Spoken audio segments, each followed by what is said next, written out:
Good afternoon. Happy springtime. My name is Joanne Hart. I'm a visiting scholar here at Watson. I'm also the co-chair of the BEST committee at Watson, which is the art committee.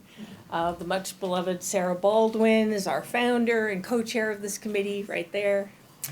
And we have other members of the committee. I think Christy's floating around. There she is, Christy. And Veronica's here. So for the whole committee, really want to thank everybody for the collective work that has made it possible for us to have the exhibit upstairs. It's on the second floor.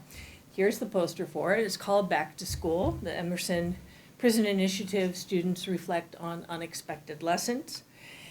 After this panel, we are all invited to come upstairs for the reception on the second floor in this building, up those main stairs, and then you'll see it.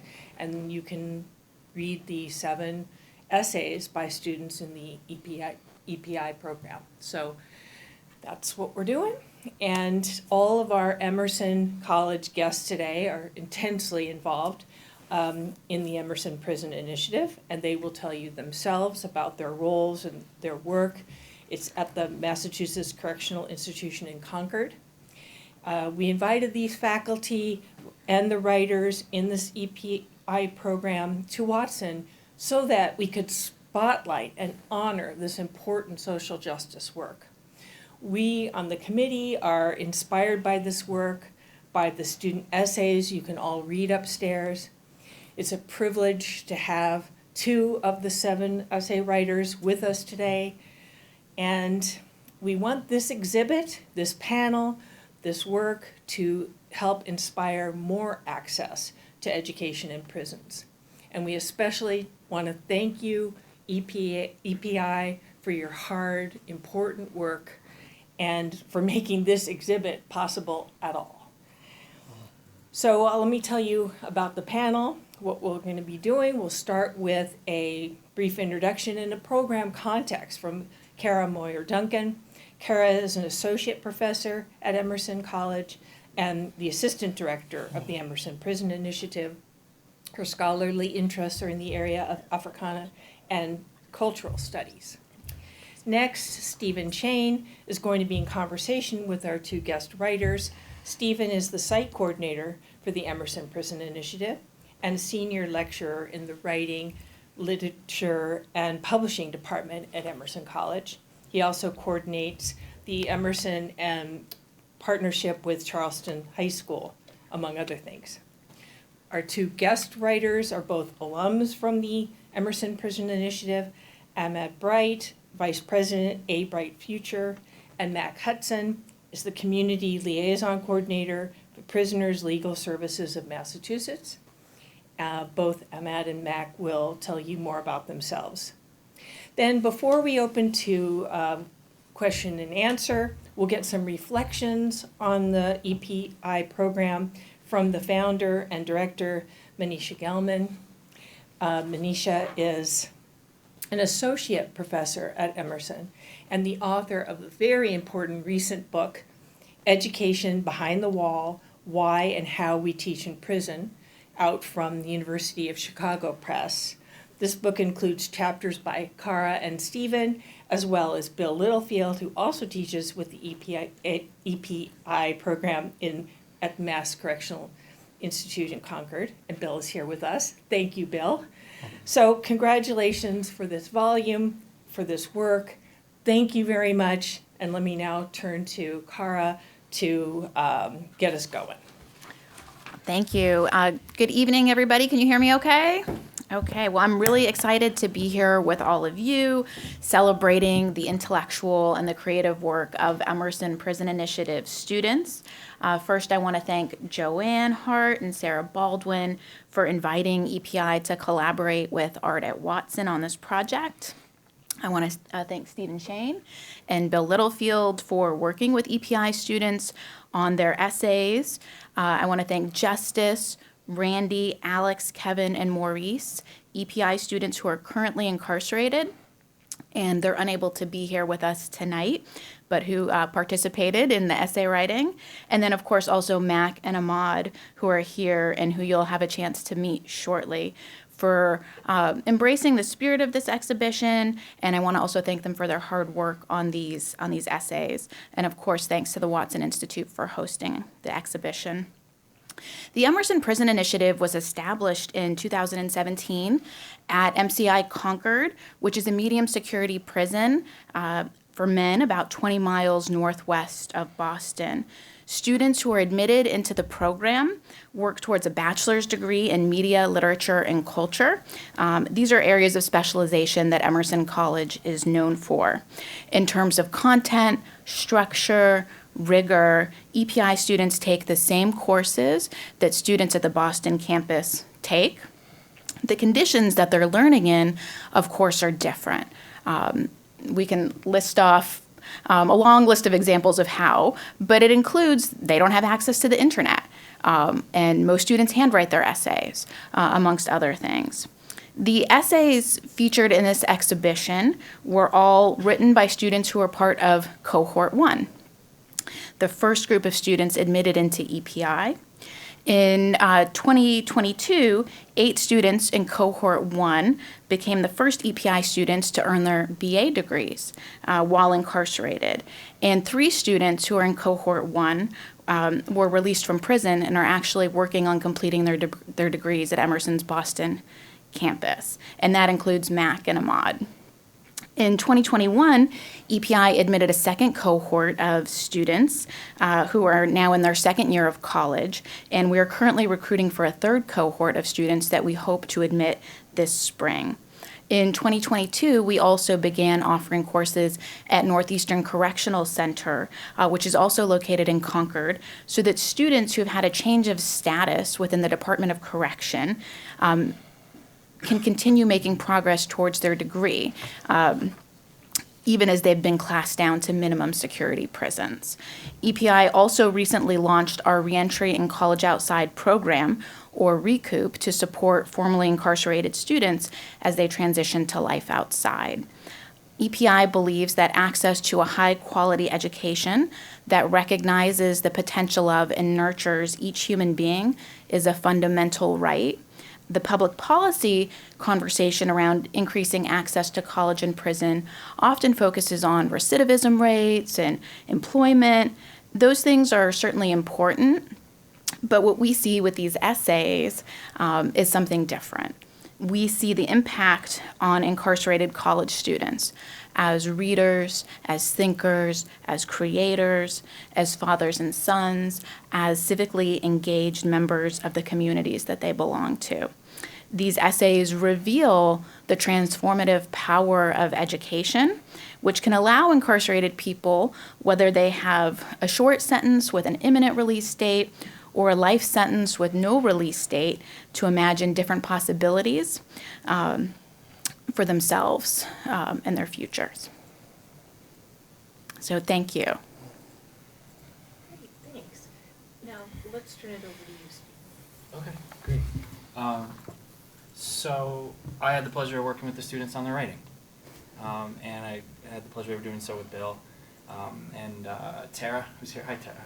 Hi, Tara. Yeah, absolutely. So I'm site coordinator for EPI, and I've taught 3 classes with them up to this point. 1 class with Cohort 1, though I didn't have the pleasure of Ahmad being in my class at that point. And then 2 classes with the second cohort of students. And I get to work with students in their first year writing classes. That's kind of what I've been doing mainly with, and from a teaching standpoint.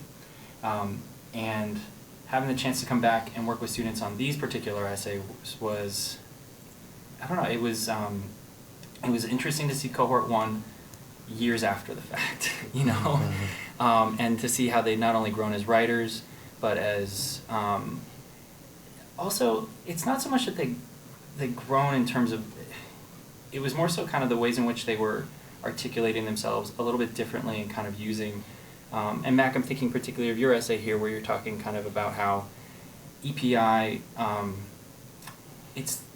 it was a means of kind of giving you some tools, right? And tools of kind of sharpening skills that you were already on the road of using in your work inside, you know. And so when we thought about what kind of essays we could work for with this exhibit, we came up with a pretty broad prompt working with Mneesha and Cara that would hopefully give the students a chance to respond in creative ways, in personalized ways. So none of the writing samples you're going to see upstairs are really very similar to each other. They're all really different. And Tara, you can attest to that, right? You're the study hall, and Bill very much too. So, and the question that we asked students to consider was your perception of education before and after, right? And using just that as a jumping off point. But also, you only have 500 words to work with, right? So this is a tight essay, to say the least. But students still responded with incredibly diverse samples. Like we said, we had Max speaking to your experience and the ways in which EPI was a means of kind of sharpening your rhetorical tools, your critical thinking tools, your research tools, if you will. We had students write about topics from finding like an appreciation for fiction as a tool, not something that's simply a luxury, right? We also had, like Cara said, students writing about the impact of education on their perception of themselves as fathers. Right? So something, well, let me just tell you like a little bit of the process for students. Like for Mac and Ahmad, we did most of our edits remotely, right? And then for the students that were inside, I was visiting on a weekly basis for about 6 weeks, working with the students one-on-one. And Bill was also editing those essays remotely, sending us versions of the essays kind of cut down with a bunch of suggestions. And so I would be sitting kind of in conversation with the students for however long study hall is about 2 hours, 2.5 hours? Yeah, 2.5 hours in the evenings. And a lot of my feedback was in conversation with students, where Bill was giving a lot of critical and written feedback, and even just rewritten portions to show students the possibilities of where their essays could go from there. And then they would see the versions in front of them and have agency over choosing which direction they wanted to take it, right?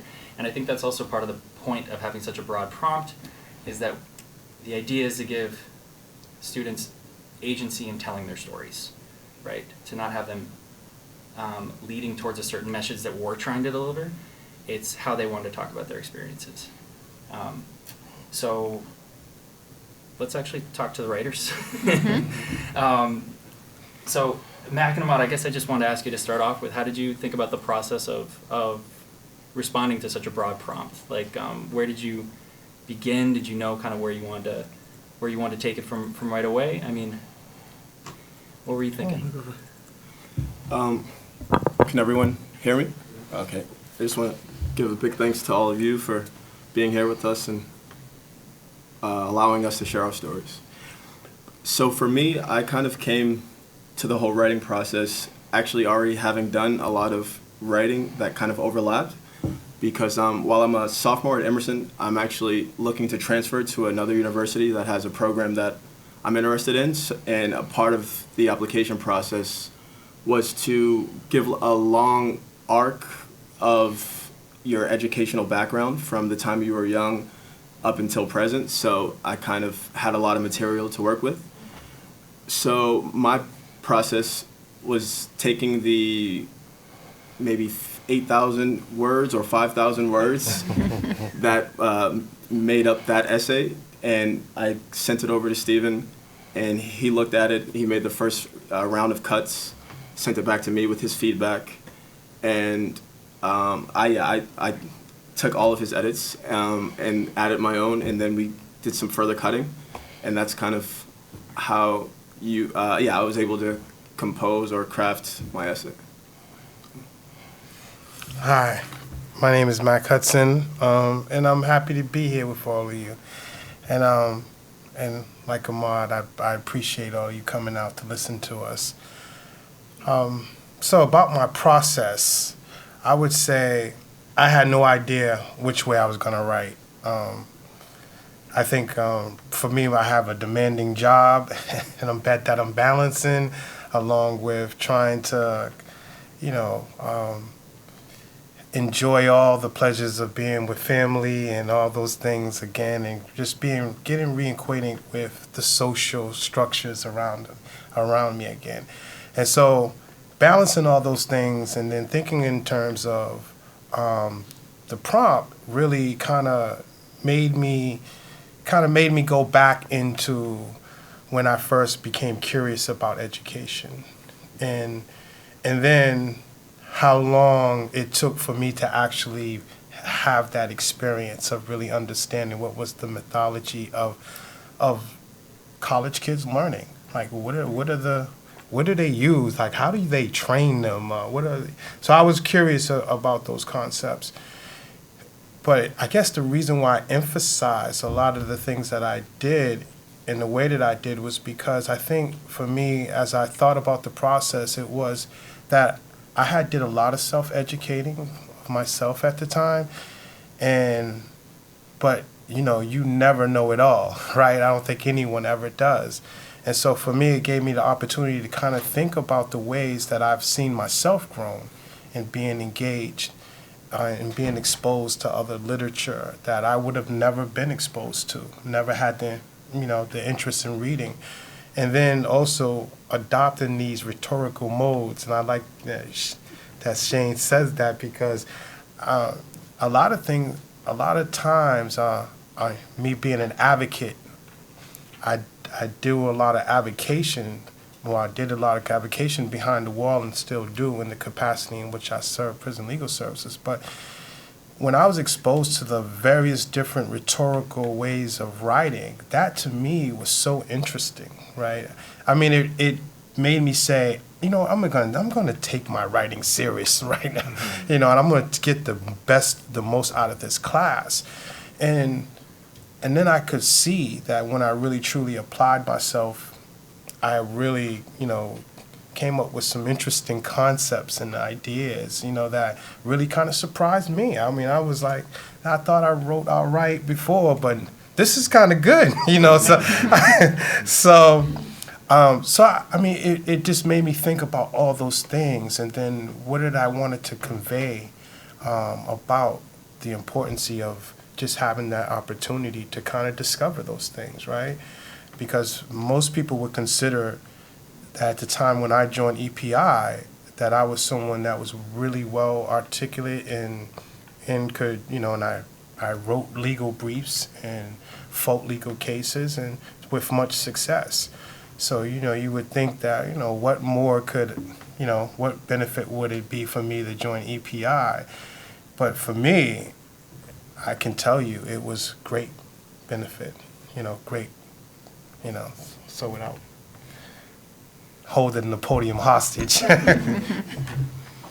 But to take those questions a little bit further, I mean, one of the things that I think is interesting about those particular essays is navigating questions of audience.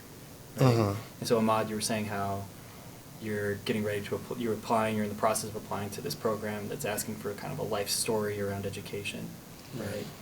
And that's a different audience than an exhibit at an Ivy League school, right? Mm-hmm. Which is also a place of public. You're showing your essay to the public too, and so, Mac, your essay it's not for a class, it's not for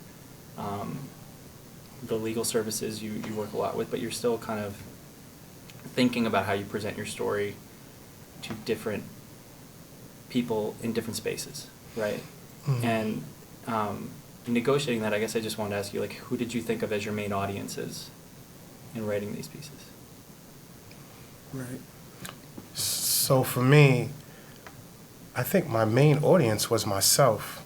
I didn't really think about in terms of who would be reading it. I was kind of I was in my head, kind of like just talking to my curious self, and then to my ancestral self, right? To what it meant for, a lot of my descendants who came off the plantation, they was forbidden from reading and writing and things of that nature, and then to have the opportunity to learn and not really treat that experience, seriously or take it seriously.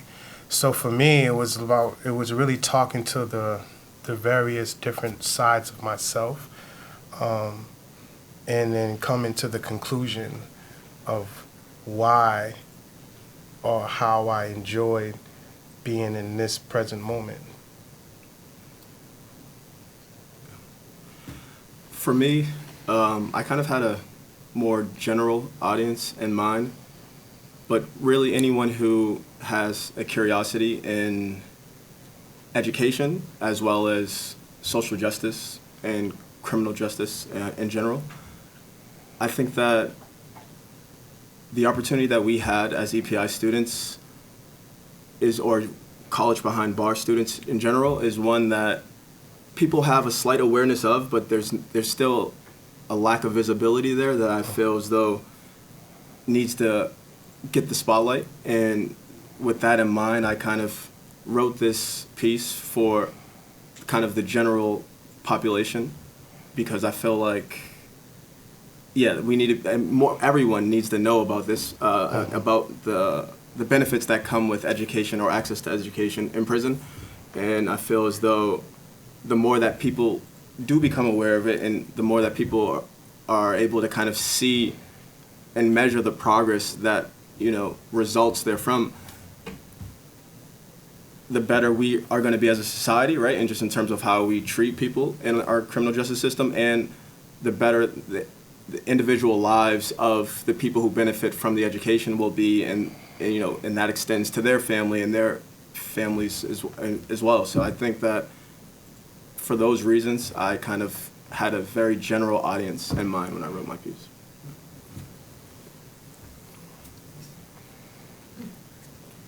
I think some questions. We have time for more questions from you.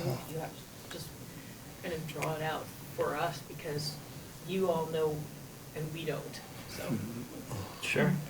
I just from like a teaching, writing standpoint, I'm kind of curious to hear, like, you talk a little bit about like your relationship to writing before college and now after it, and to what degree you kind of use it as, Mac, you were always using it as a tool, and Ahmad, I wish I had the chance to know you better beforehand, but how'd you talk about your relationship to writing now? So I was someone that never really thought of myself as a writer. I didn't think in terms of, I looked at writing as a necessity. So when I use it as avocation, as a tool of avocation, it was for me about trying to get somewhere, right? Like trying to create a result that I thought needed to be created, or to address a wrong that needed to be addressed. But I think I learned through EPI that I actually had a love for writing, right? That I wasn't just returning letters and all that kind of writing, because it was some sort of obligation for me to do it, but that there was a part of me that really enjoyed writing. And then when I was exposed to all those other things, other rhetorical modes, I never knew what an open letter, and this is why I said that I was talking to my younger self, or because when I read open letters, I used to be like, what sense does this make? I don't get the point of this, right? Like, who are they talking to exactly? And who cares? You know what I'm saying? But then when I found myself in a situation to truly understand what an open letter does and what it's supposed to address, it didn't only make sense, but then I found myself using one. And in doing that, and really being able to talk about it, and I used it in the wake of the whole George Floyd incident, and addressing some of the inequities that was in and around the prison that I was in. And so for me, it was really like, I guess, cathartic in one sense, and then in another sense, it was the ability to be able to kind of really express myself without to really bring people around to the idea of what I meant, what I would mean, and without them feeling like somehow I was being insultive or being confrontational and what have you. But it was really about, how do you look at this problem that I'm presenting? And now the world is discussing this problem at large, right? And this is just not me saying it no more, right? This is something that I've been trying to bring to your attention that's systemic and in ways that many of us are not really truly informed. And being able to have that ability to express it in that way, in that fashion, and then have it published, by Northeastern Law Journal was even more. Like, I never thought I had anything published, but when that was actually published, I was just like, wow, like I couldn't believe it, to tell the truth. But none of those things would have happened if I wasn't really first exposed to how to really just step outside of myself, and really just, really think in terms and analyze in terms beyond my legal sphere, right? Because when you do legal writing, it doesn't give you that creative process. It's a straightforward mode, right? Commonwealth versus such and such, and this is why, but when you're addressing something like this from a creative point of view, you can take it anywhere and really kind of to hone in the points that you're trying to bring across. And so for me, it was really arming, and it gave me the ability to, reach a broader audience than I could even imagine, because from that, I received a whole bunch of responses from people who read that in the Law Journal.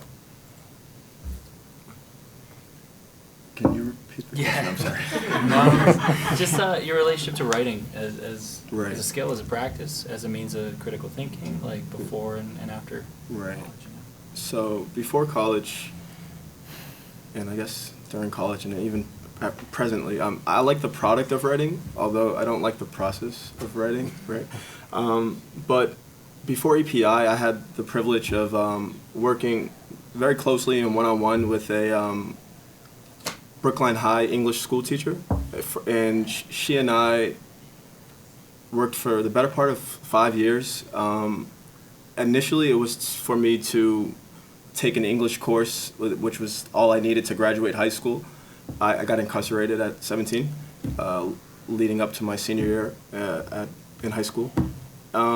So after that, I kind of discovered that I have a kind of a knack for it in a little bit, and she was very encouraging as well, and kind of egged me encouraged me to just keep writing.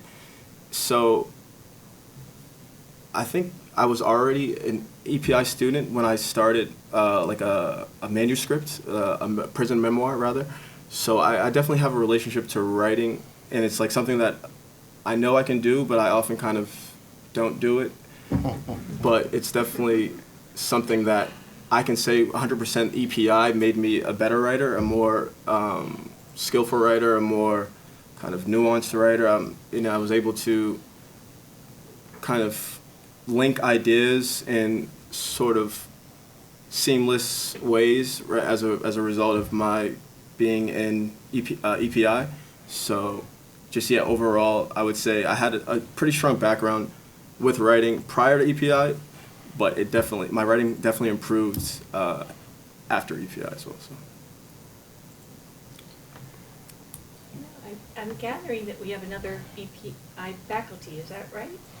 I'm a tutor with the program, yeah. Oh, yeah, okay. And we have faculty. We have a, So, yeah, so let's expand to that. We're going to open it up eventually. I mean, we want to hear from Mneesha too, but if there's other EPI faculty that have a question while we're in this sort of interview phase, you're certainly invited, and please introduce yourself, and I apologize that we didn't include you in the opening.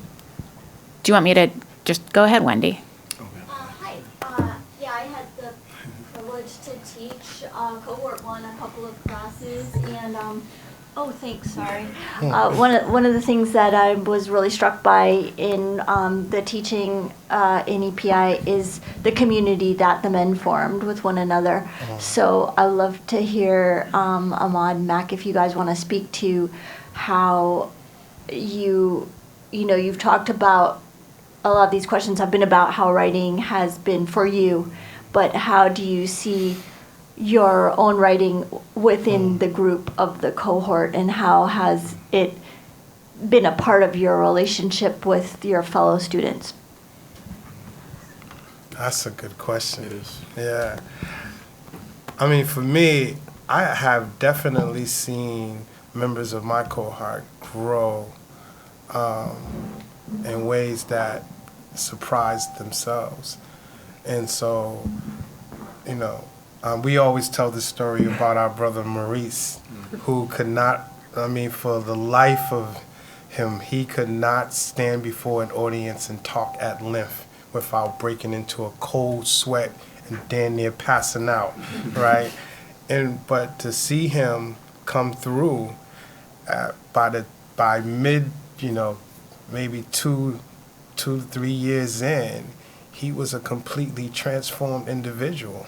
Like, not only that he welcomed the challenge to speak, but he was very articulate in doing so. And not just in speaking, but in writing. I think that as a community, we always worked with each other, but we didn't always start like that in the beginning. Most of us didn't know each other. Some of us knew each other, like I knew Ahmad. But during the course of it, and I always tell this story, we started off with Mneesha's class, and that class was like, whoa. It was not a first-year class. It was not a first-year class. But that class, in the way that, and I don't know if it was deliberate or not by Mneesha, but the way that class forced us to have to talk to each other, because we had to figure out who understood what the hell she was talking about. we political science, like, what are you talking about? And who are these people? And what is, like, so we had to figure out who knew, and then that forced us to kind of have to talk to other guys that were, a little bit more advanced in understanding some of these individuals she was talking about, and what was the concept she was talking about. And that was kind of like the real breaking in or introductory for us to start building as a community. But since then, we found our ways, and I would say, we've struggled a lot because we didn't have the same level of support that you would get in a normal college. And so EPI did all it could to try to, accommodate us and to kind of, equal out what they could. But in the interim, we had to figure out how do we work with the tutors? How do we work with each other? For whoever was strong suited, they would, deal with, help us come to an understanding of how these things, and much of this was done on our own time. Like, this wasn't something where the prison just, said, hey, y'all have this designated area, y'all can have access to every single day. We got up with each other in the yard, in the units, and we figured this out. And for this is kind of how like EPI became like a thing around the prison, because everybody's like, what are y'all talking about? Like, we're sitting around tables with paperwork and trying to figure out some of these narratives. And they're like, and then people are coming around and they want to know what we, and we're like, yeah, this course, but it got other people interested in wanting to join, So for me, I think for me, it really spoke to how we became more like brothers. Without much thought, we kind of viewed each other as brothers. When some brothers was struggling and wanted to maybe, thought because of what was happening to them personally. They didn't want to see their way through the course or what have you. We was a supportive team of each other, and we talked to each other, and we supported them to stay and maintain the course, and they did. And some of them brothers right now have degrees because of that, so. Yeah, for me, community has always been a big thing because I've always felt like I didn't know where I belonged. So I could say that this EPI experience, academically for sure, was the first time that I felt like I had a group of people who I could relate to on like so many levels. It's from, people taking a very passionate interest in their own education, their own self-improvement, to also just people who, know what it feels like to be like harassed by prison guards, right? So there's just so much overlap that exists in terms of our experiences that I think that the fact that we developed such a close kinship is almost just kind of natural. But I would also just say, Mac kind of touched on everything as far as like how we interacted as students, but I would just say that the EPI community definitely extended to the tutors, the professors, and just everyone. Like you said, even the people who were in the prison but weren't a part of EPI, they had just viewing us and seeing us kind of grow academically and just kind of have so much like life about us that they themselves were curious about college. And when the opportunity came for some of them to apply to the second cohort or another college program at the prison, they jumped at the chance. So and then they became a part of the community in a more meaningful way. So I would just say, yeah, community is huge, and it's definitely probably one of the best communities that I'm a part of. So. Well, since Mneesha, your course was shouted out as a wow, I think can we turn to you for some reflections on all this, and then we'll open it up to everybody. Sure. And I have recently lost my voice, so I'm going to use the mic. I'm sorry that course was so hard, you guys. It was, to be fair, it was a first-year seminar on power and privilege, but it was the first course that they had taken in college behind the wall. And so we were reading Gramsci, we were reading Foucault, we were reading, a whole range of political theorists, and it was intense, but very intense. But by the end of the semester, I'll never forget one of your classmates looking at me and saying, "I know what you just did.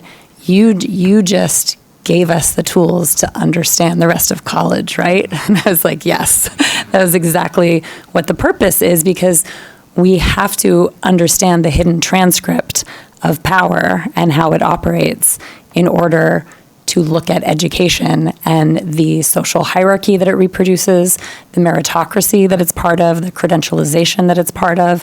So it was a very rigorous, demanding course, and I think it equipped the first cohort to then partake of the rest of their college education through that lens that was really looking at power in every course, even when it wasn't a field of study.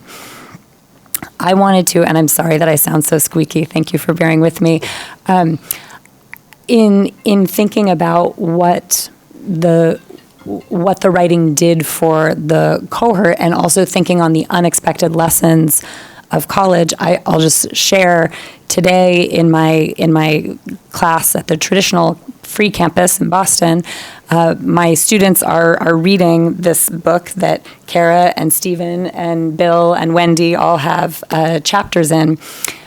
And there's a class by one of our librarians at Emerson where she talks about the research process that we've created at the Emerson Prison Initiative to make sure that incarcerated students have access to research materials to be able to do college-level research writing. And because they do not have the internet in any form, there's no Google. And my traditional students read the chapter, and then I gave them the discussion prompt of in what ways do you depend on the internet to be a college student, and what would it mean to you to not have that? And it was really fascinating to hear them articulate the individualization of education that comes with a reliance on the internet, because they turn to Google for everything, or they have all of the information at their fingertips through the screen. They don't talk to each other. They don't bond and share ideas about the academic coursework in the same way. They do socially. They're socializing, but the role of the internet replacing peer-to-peer learning was really striking to hear them say, and it just made me reflect on the intimacy that the cohorts have with each other, because you spend that time like, okay, who understands this? Let's basically form a study circle on the unit or in the yard, because you have to do that. And the benefits for those of us with a few gray hairs in the room, when we think about our educations pre-internet, the what peer-to-peer learning does in having us internalize information differently and then equipping us to teach it to others and further internalizing it in that teaching process, I think it's a really profound learning outcome. I think for me, it's an unexpected lesson. It's an unexpected benefit of the program. I knew in creating the program that we were going to be doing it analog, we were going to be doing it without the internet, but I didn't really think about the social implications of that for the student groups. And it is something that informs my teaching on the Boston campus. So I've always had my classes be screen-free spaces, but I now have an extra layer of explaining why I think that's so important, that peer-to-peer learning is a very deliberate, desired learning outcome that I try to put in place. And so I see the translation back and forth between the things that we're learning, that we are teaching in the prison, and the things that we are learning from bringing college into the prison as for me, an unexpected lesson. Oh, thank you. I don't know if I need this, you might. Thank you. Let's open this up to everybody, and it's a chance to ask some questions. Please, Sarah. You have a mic behind you. Oh, gosh. Thanks. Recording. I don't know that I need this. Thank you, each and every one of you. This is fascinating and incredibly inspiring. And I have so many questions, and you sort of organically answered some of them, but I have different questions depending on your roles. I was going to ask about lack of internet access perhaps being an advantage, and have the teachers reflect on that. There's no chat GPT happening in your classroom. But I'm not making an assumption, I'm really asking the question. And then I'm very interested in the origins of this program. It's not that long ago that it started, probably feels like a long time ago, but like how did the idea come about? How challenging was it? How supportive is Emerson? And then I also had a question for the instructors. Has your teaching changed as you've moved from cohort to cohort, or just over time? And just a shout out to the writers, because writing is hard and it takes a long time, which my writing mentor taught me 10 years ago. Keep it up. Thank you. Do you want me to start with the origin? Okay, I'll start with the origin. So the origin of the Emerson Prison Initiative, I mean, technically it launched as a credit-bearing program in 2017.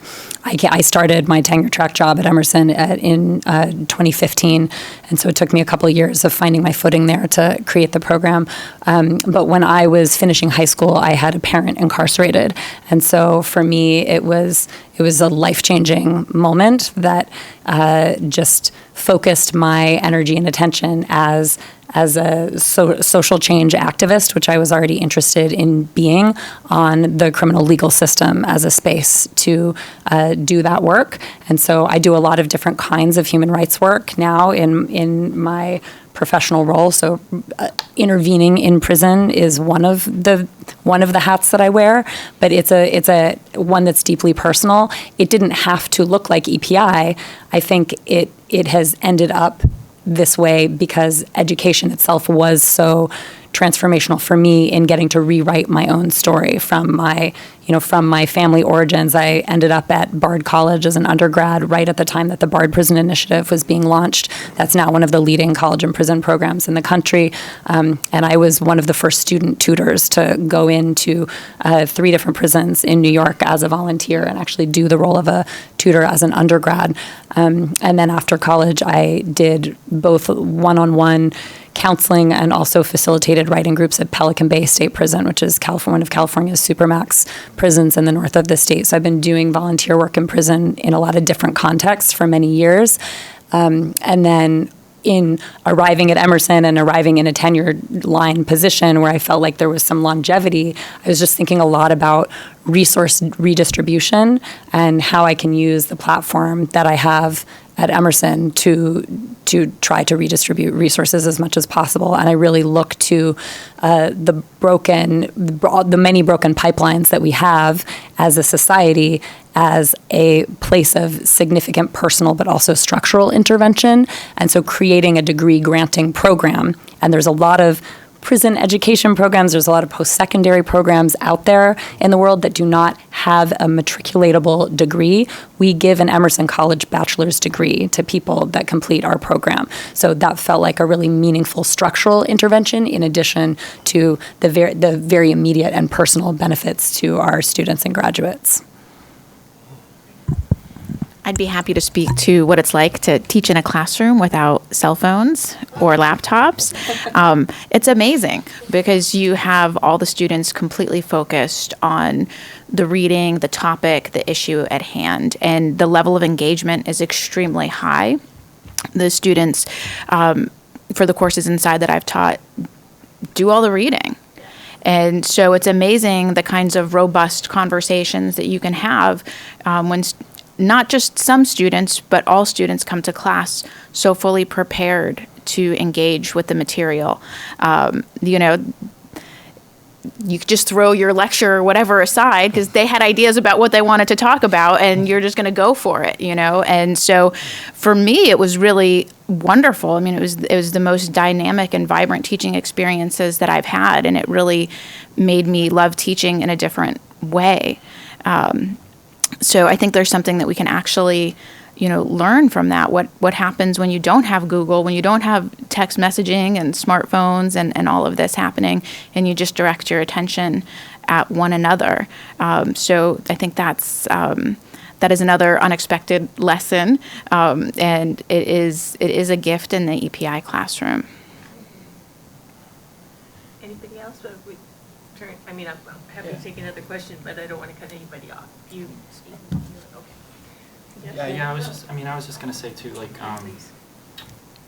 think in terms of, it's totally like Cara, you're saying, it's a pleasure, it's a joy, and the students are always well prepared. I've never worked with such motivated and prepared students, but I also think one of the things is I taught a research writing class with Max class, and that's mostly based on kind of looking at different genres of writing and the types of research that you can use to engage with them, right?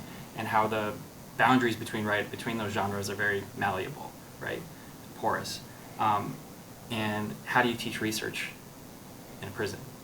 It's a big question, and it's like what I wrote about in the chapter for Mneesha's book, because the students are handwriting most of their work for class. They're typing it out on typewriters. Now we're thankful enough to have access to some computers. They had access to a JSTOR database, but not to any articles, just abstracts. So they would tell us the articles that we wanted, and then we would go back and try to print them off or try to get them sent inside. And then we could get smacked on the hand for the title of an article having something to do. I remember a student in our class was researching music videos and wanted to look at.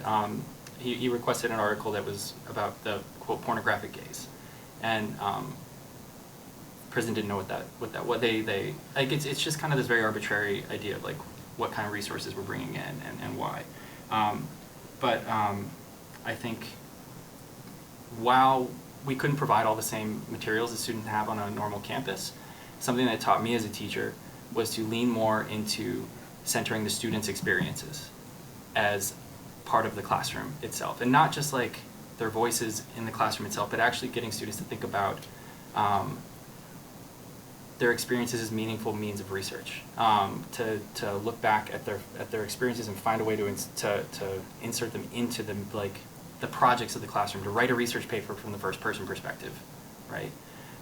To think of field work in a prison as observational research and interviewing people around them and incorporating that into the curriculum, right? Rather than kind of, I think what I guess I'm trying to say is like, I was learning about how much I should have been allowing the students to inform the curriculum rather than me bringing the curriculum to them, right?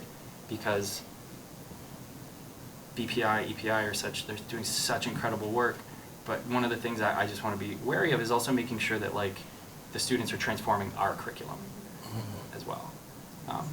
And so, and that's coming at no small risk to the students either. We're talking about how great they're doing in class, which they are, but like Mac, you were saying, like, your open letter, I mean, you wrote an open letter and it turned out to get published, but you were that was not without consequence to you. And I don't want to speak for you on that, right? Yeah. And so the projects that we work with students on, sometimes on a campus at Emerson, maybe it's the same here at Brown, sometimes these topics become very theoretical, and that can give students a sense of like working with them at a distance, whereas like there's nothing theoretical about your writing project and what happened to you or the stakes of it, right? And the fact that so I can stop there. I'll pause. Yeah, what Stephen was kind of alluding to was the consequences of me having went to the hole and for the basis of the letter. But I just want to say that, of course, EPI did not promote that, first and foremost. That was a decision solely on myself and how I use it, but that's the whole point. The whole point is that, when you are armed with your own agency, you are able to do what you think it's right? And I just want to give a shout out to like Cara and Bill, who worked tirelessly with us during in the TA sessions.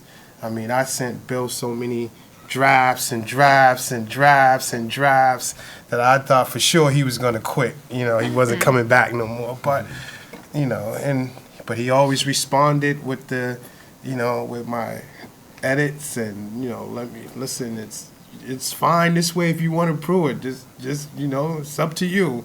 But I was looking for a greater expression of myself, and I think that for me, that's what those letters and being able to send out that letter was about, a greater expression of myself, no matter where I'm at. I just want to say the self-motivation that Mac had in writing an open letter and sending it to the prison administration as a form of protest against injustice is those kinds of civic and political actions are not well received within the prison system, but they are exactly the reason that make him such a phenomenal community organizer outside of prison. And so I think that wasn't an unexpected lesson. It was a really obvious thing to me that like the skill sets that make you just incredible doing community-based grassroots organizing are totally not held in regard in the prison, and in fact are a liability and get you put in solitary. So it's just seeing the way that the same skill set is interpreted and treated very differently in those two spaces. Do you want to say anything? Yeah, thank you. Thank you. The paper that Mac is referring to, I got a different point of view on that. I thought he kept sending it back to me because he wanted to reach a point where I had nothing to say, where the paper was perfect, and I would just send it back to him. And I finally had to convince him that I would always have something to say. And we got into a dialogue that went on for a very long time, but it was excellent. It was excellent.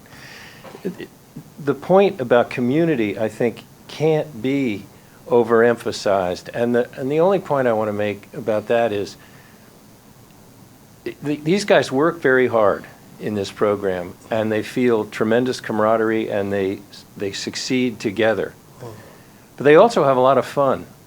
And the first class that I taught was a public speaking class, and my job in the study hall was to watch each individual do his public speaking thing, and then together we would critique the presentation.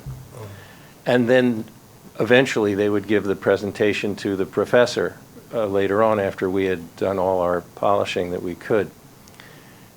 And some of the presentations were very serious. One man, his presentation had to do with it would be a good idea if instead of incarcerating people, they were sent into the military. They could represent their country, and rather than rot in prison, that was his phrase. You remember Randy's yeah. paper.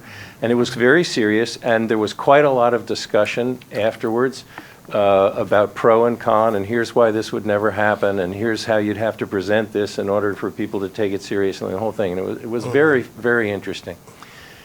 And then a little later, there was another presentation by another student named John Yang. And John's presentation, it was the contention that prison food was very bad, but that it would be much better if there were chocolate at every meal. And he seriously made the presentation. It would be much better here if there was chocolate at every meal. And then when he was finished, he walked around the semicircle and he gave everybody a little piece of wrapped chocolate. And he gave me 2 pieces, which was the equivalent of an apple for your teacher. And everybody laughed and thought it was hilarious. And some guys say, "Hey, John, where'd you get that chocolate?" And it was terrific. I never have been in there that I haven't seen men coming into the room, laughing, happy to see each other, shaking hands.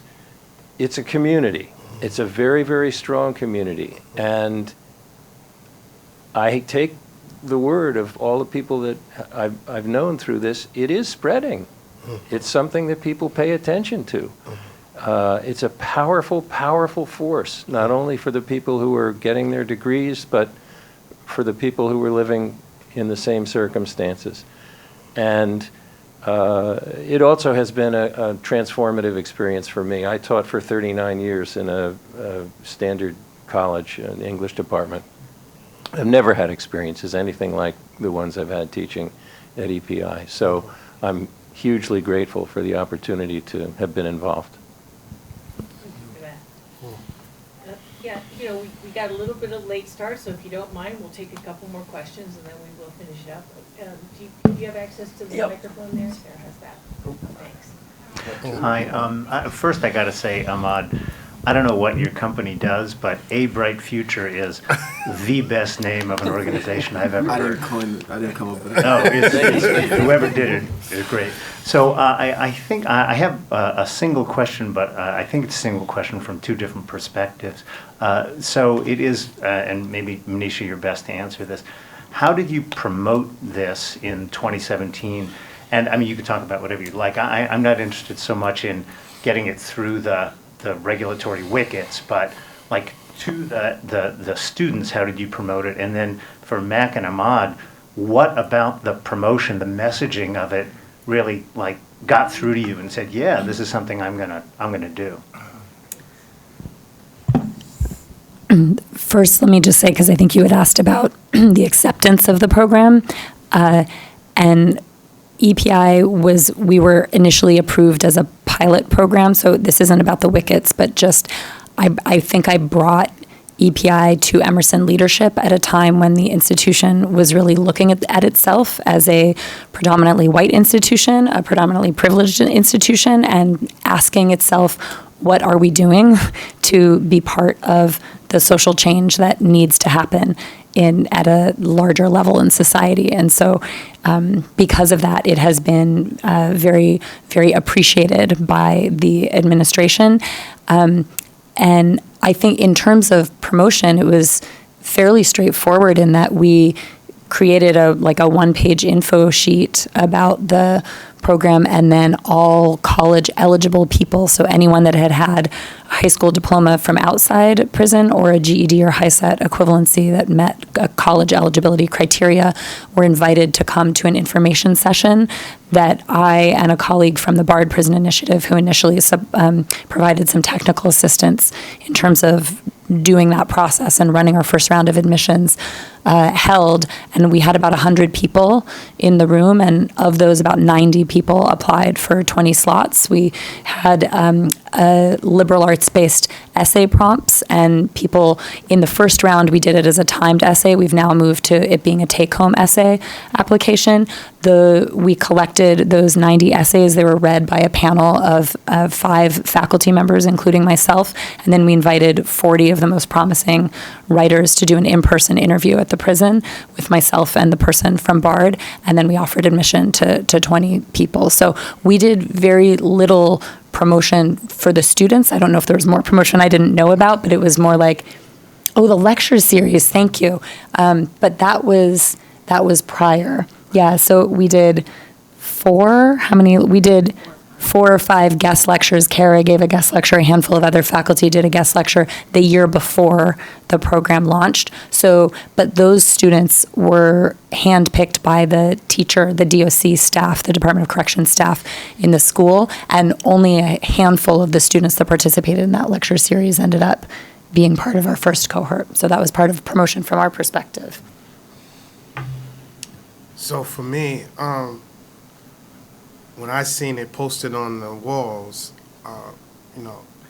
see, I was around when I came in. I was also 17, and at the time, that was in '89 when I was locked up initially, and they had college, and it went away because of the Pell Grants was taken away after a while, and I can recall that there was a guy who was telling me, yo, do college, take the college. And at that time, I really wasn't interested in college. I wanted just to learn the law, to kind of address the wrongs that I was suffering. And so by the time I came full circle to wanting to do college, Pell Grants was taken away. And so that had in me this natural curiosity that developed over time to wanting to actually know what college was really about, right? And so when it came full circle some 30-something years later, I was like, oh, wow, I'm definitely applying for this, right? And so that was my motivation when I saw that that there was advertising that we was getting this 60 credits. And it was only 60 credits at the time. It was no guarantee that we was going to, it was going to be a degree program. But nonetheless, I still wanted to engage in the course and really learn these modes.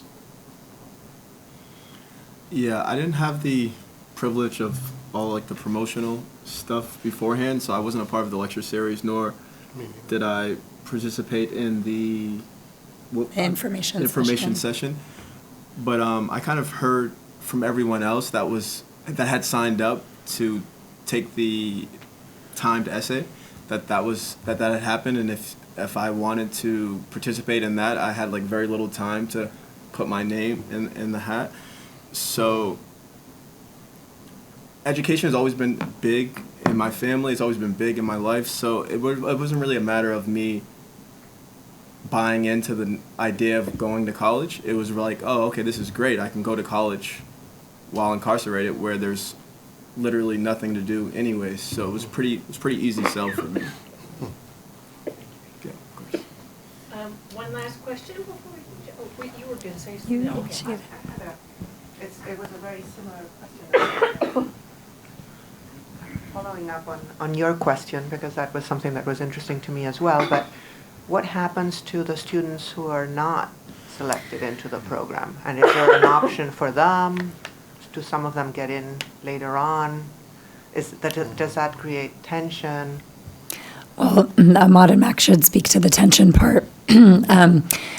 Students are, people can apply as many times as they want, so there's no restriction on if someone is rejected in the one round of admissions, they're welcome to apply numerous times. And programs like the Bard Prison Initiative have talked about, people apply and apply and apply, and there comes a moment when they're ready, and their writing sample shows that they're ready, their interview shows that they're ready.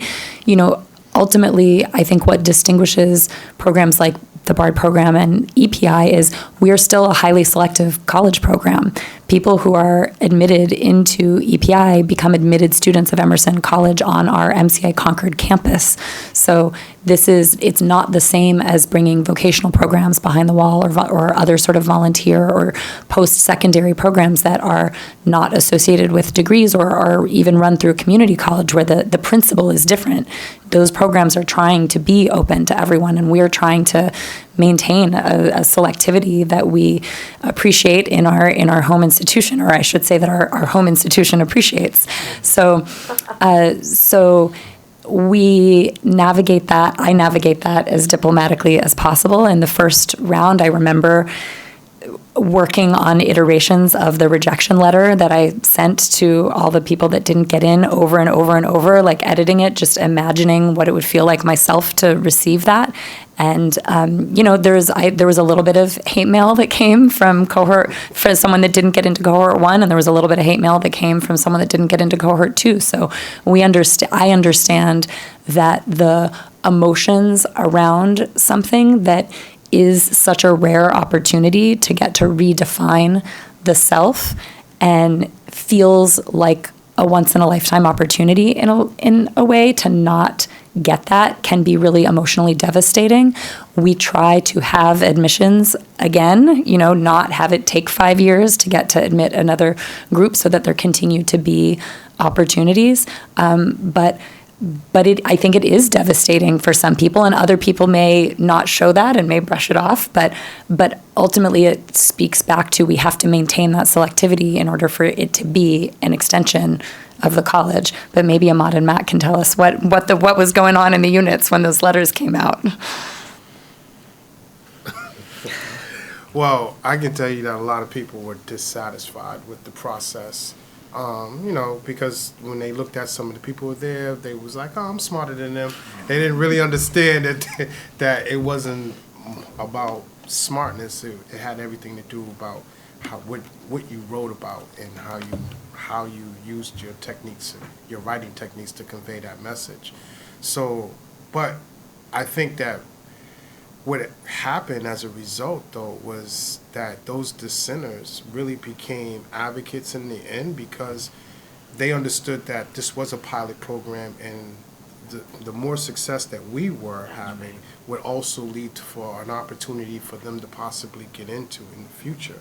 So, they was quietly rooting us on, maybe hating on the low, but, quietly rooting us on, and, that they would also get the opportunity, and some of them did get the opportunity, So I think that now it's done created a system where everyone kind of now understands that, even if you don't get in now, there's an opportunity for you to get in on the next one.